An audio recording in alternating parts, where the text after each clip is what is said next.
que haverá depois da morte? Meu prezado ouvinte, você deverá estar muito interessado em saber o que haverá depois da morte. Realmente é o assunto mais sério e mais solene desta vida. Então passemos a ouvir o Senhor Jesus Cristo na sua palavra de autoridade e poder. O que vamos ler está narrado no Evangelho de São Lucas, capítulo 16, versos 19 a 31. Ora, havia certo homem que se vestia de púrpura e de linho finíssimo, e que todos os dias se regalava esplendidamente. Havia também certo mendigo chamado Lázaro, coberto de chagas, que jazia à porta do rico, e desejava alimentar-se das migalhas que caíam da mesa do rico, e até os cães vinham lamber-lhe as úlceras. Aconteceu morrer o mendigo e ser levado pelos anjos para o seio de Abraão. Morreu também o rico e foi sepultado. No inferno, estando em tormentos, levantou os olhos e viu ao longe a Abraão e Lázaro no seu seio. Então, clamando, disse: Pai Abraão, tem misericórdia de mim, e manda Lázaro que molhe em água a ponta do dedo e me refresque a língua, pois estou atormentado nesta chama. Disse, porém, Abraão: Filho, lembra-te de que recebeste os teus bens em tua vida, e Lázaro igualmente os males. Agora, porém, aqui ele está consolado e tu em tormentos. E além de tudo está posto um grande abismo entre nós e vós, de sorte que os que querem passar daqui para vós não podem, nem os de lá passar para nós. Então replicou: Pai, eu te imploro que o mandes à minha casa paterna, porque tenho 5 irmãos, para que lhes dê testemunho, a fim de não virem também para este lugar de tormento. Respondeu Abraão: Eles têm Moisés e os profetas, ouçam-nos. Mas ele insistiu: Não, pai Abraão, se alguém dentre os mortos for ter com eles, arrepender-se-ão. Abraão, porém, lhe respondeu: Se não ouvem a Moisés e aos profetas, tampouco se deixarão persuadir, ainda que ressuscite alguém dentre os mortos. Amigo, ouviu com atenção? 2 homens, um rico e outro mendigo, um em gozo e fartura, e outro em sofrimento e penúria. Ambos, porém, morreram, foram sepultados. Tudo isso deste lado da vida. Vejamos agora o lado de lá. Lázaro no céu e o rico no inferno. Lázaro no gozo e o rico no tormento. O rico suplica ao pai Abraão, isto é, Deus, que Lázaro molhe a ponta do dedo e lhe refresque a língua, pois está atormentado nas chamas. Deus lhe respondeu que isso não era possível e acrescentou: E além de tudo, está posto um grande abismo entre nós e vós, de sorte que os que querem passar daqui para vós outros não podem, nem os de lá passar para nós. E o rico prossegue então: Pai, eu te imploro que mandes a Lázaro à casa de meu pai, porque tenho 5 irmãos, para que não venham para este lugar de tormento.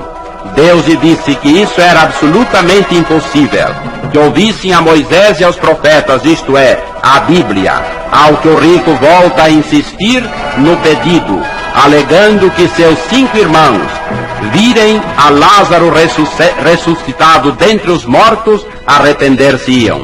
Mas Deus afirma: se não ouvem a Moisés e aos profetas, isto é, a Bíblia, tampouco se deixariam persuadir, ainda que alguém chegasse a ressuscitar dentre os mortos. O que acabamos de descrever não é figura e nem fantasia, é realidade mais do que realidade. E com essas palavras o Senhor Jesus adverte séria e profundamente com as seguintes lições. Primeiro, a salvação da alma só é possível nesta vida e somente aqui. Segundo, depois da morte não há salvação. Se houvesse, como dizem os homens, Deus teria atendido ao rico. Terceiro, Lázaro foi para o céu, não por ser pobre, pois pobreza não leva ninguém para o céu. Foi para o céu por ter Cristo no coração. O rico foi para o inferno não por ser rico, mas por não ter Cristo no coração. Quarto, 2 lugares somente há na eternidade, céu e inferno. Ambos são eternos, e num deles o amigo passará a eternidade. Se há 2 lugares apenas na eternidade, segue-se que não há purgatório nem reencarnação. Quinto, ao deixar este mundo, cada um irá para o céu ou para o inferno. Para o céu se tiver Cristo no coração, e para o inferno se não tiver Cristo no coração. Sexto, do céu ninguém volta à terra, e nem do inferno, Também do céu ninguém passará para o inferno, e nem do inferno para o céu. 7º, o céu e inferno são eternos. 8º, Jesus disse ao rico que a Bíblia indica o caminho para o céu. Então, amigo, pensa bem na sua condição diante de Deus. Não brinque. Saiba que depois da morte não há salvação. E se morreres agora, que será de tua alma? Depois da morte só haverá céu e inferno, e em qual deles passarás a eternidade? Para o Pai Celestial só há um caminho, que é Jesus, como ele mesmo disse em João 14:6. Eu sou o caminho, a verdade e a vida, ninguém vem ao Pai senão por mim. E se é Jesus que nos leva ao céu, segue-se que não é batismo, nem igreja, nem boas obras, nem purgatório, nem reencarnação. É só Jesus, somente Jesus. Você está em Jesus? Jesus nos dá uma salvação perfeita, eterna, presente e de graça. O seu sangue derramado no Calvário nos purifica de todo pecado. Lava o nosso negro coração, reconcilia-nos com Deus, liberta-nos da condenação do pecado, perdoa-nos completamente e nos dá a vida eterna. Por isso Jesus convida a todos, antes que seja tarde demais: vinde a mim todos que estáis cansados e oprimidos, e eu vos aliviarei. E ainda mais, aquele que vem a mim, de modo nenhum o lançarei fora. Não quer você receber Jesus agora e com ele passar a eternidade no céu?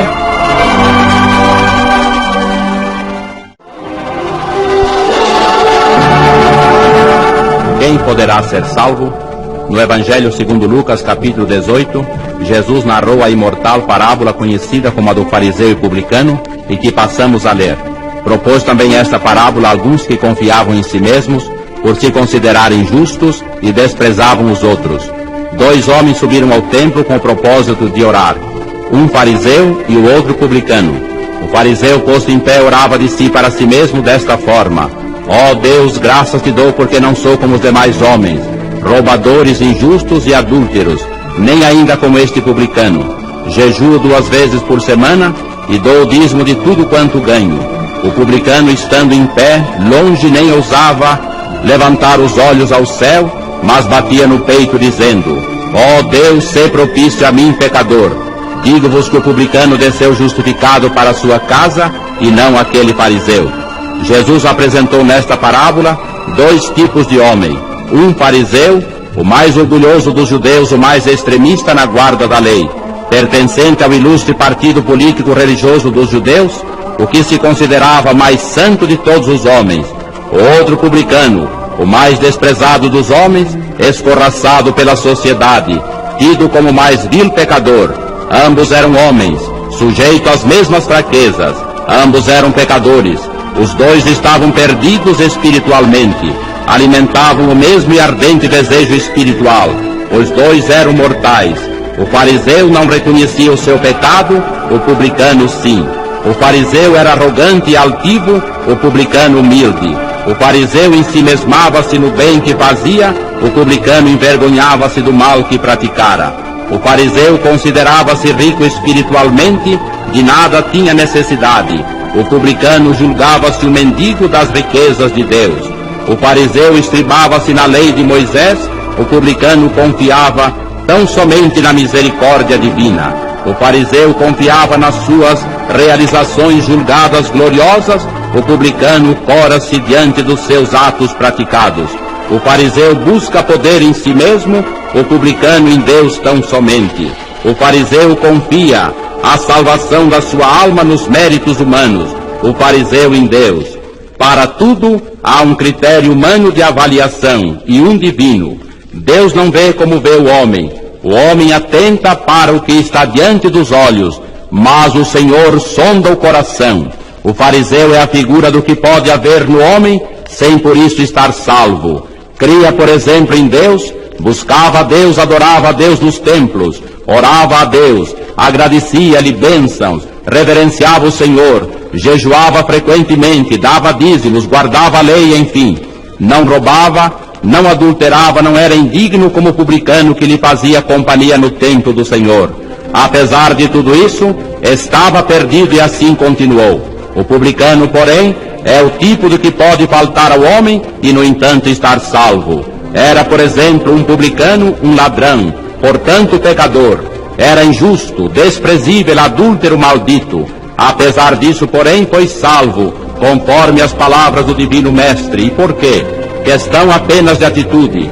O fariseu, com sua atitude, fechou seu coração aos impulsos da graça divina. Com meia dúzia de obras, sufocou sua consciência para não sentir os seus pecados. O publicano, entretanto, alcançou a salvação divina por fazer 3 coisas que qualquer pecador em nossos dias poderá fazer. Primeira, reconheceu-se profundamente pecador e, sob o peso imenso de seus crimes, subiu ao templo para orar a Deus. Segunda, tomou lugar de pecador diante de Deus, assumindo a responsabilidade de seus crimes e a hediondez de seus pecados, a tal ponto que o fariseu o desprezou. E finalmente a terceira, clamou pela misericórdia de Deus, não tinha obras nem bondade para apelar, sentindo-se esmagado pelos seus pecados, sentindo-se perdido e desesperado, clamou do mais íntimo do seu coração: ó Deus, sê propício a mim, pecador. E o Senhor, condoído da miséria daquele pecador, ouviu-lhe a voz, perdoou-lhe os pecados e deu-lhe a salvação perfeita. E não queres, amigo, fazer como fez o publicano da parábola de Jesus? Pois o próprio Jesus disse: não vim chamar os justos, mas salvar os pecadores. Jesus veio salvá-lo. Pode salvar agora, aí aonde você está e como está. E o sangue de Jesus nos purifica de todo pecado. Amém.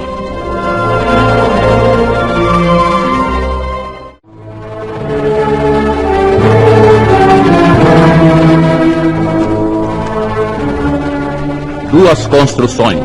Na conclusão do Sermão do Monte, Mateus 7, 24 a 27, o Senhor Jesus disse: todo aquele, pois, que ouve estas minhas palavras e as pratica, será comparado a um homem prudente que edificou sua casa sobre a rocha. E caiu a chuva, transbordaram os rios, sopraram os ventos, e deram com ímpeto contra aquela casa, que não caiu, porque fora edificada sobre a rocha. E todo aquele que ouve estas minhas palavras e não as pratica, será comparado a um homem insensato, que edificou sua casa sobre areia. E caiu a chuva e transbordaram os rios, sopraram os ventos e deram com ímpeto sobre aquela casa, e ela desabou, sendo grande a sua ruína. No Sermão do Monte, o Senhor Jesus discorreu sobre as qualidades do súdito do reino de Deus. Tratou de assuntos transcendentais, como vingança, adultério, esmola, jejum, perdão, oração, e ao concluir diz: quem ouve estas minhas palavras, e passa a mostrar a diferença, pratica e não pratica. Quem ouve e pratica é prudente. Quem ouve e não pratica é insensato. O Senhor Jesus mostra aqui 2 casas, apenas 2 casas. Não disse grande ou pequena, rica ou pobre, bonita ou feia. Diz simplesmente 2 casas.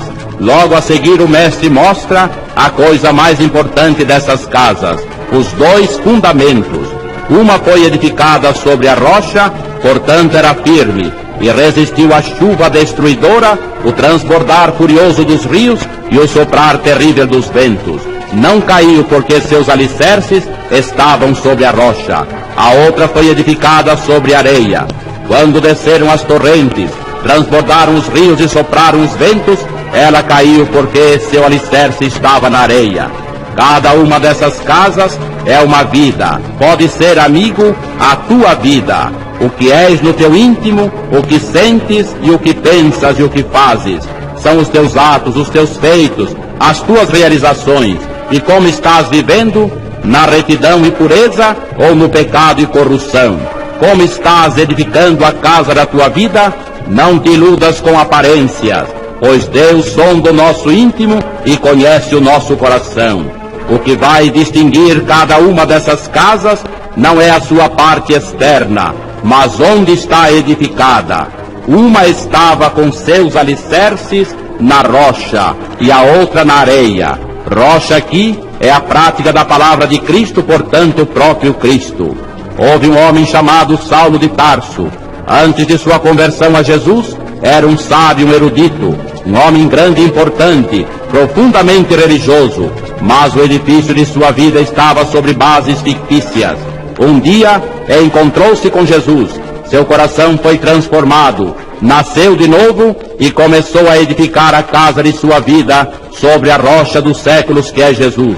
Começou por perder sua família, seus cargos de grande responsabilidade, desprezou posição social, dinheiro, conforto e tudo desta vida. Foi perseguido, açoitado, passou fome, sofreu naufrágio, andou com vestes bem surradas, esteve em prisões, ferido, abandonado e acabou sendo degolado. Todos esses vendavais sopraram sobre a frágil casa de sua vida e não conseguiram destruí-la. E por quê? Porque os fundamentos de sua vida estavam em Cristo, a rocha eterna.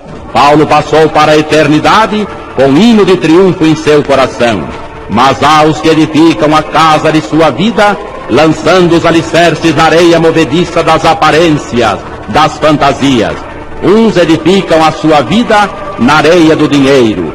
Tudo para eles é dinheiro. Dinheiro faz tudo, compra tudo, entra em qualquer lugar, consegue tudo. Mas dinheiro é areia que o vento arrasta. Um dos mais fabulosos milionários dos Estados Unidos suicidou-se na penitenciária, na ruína e miséria.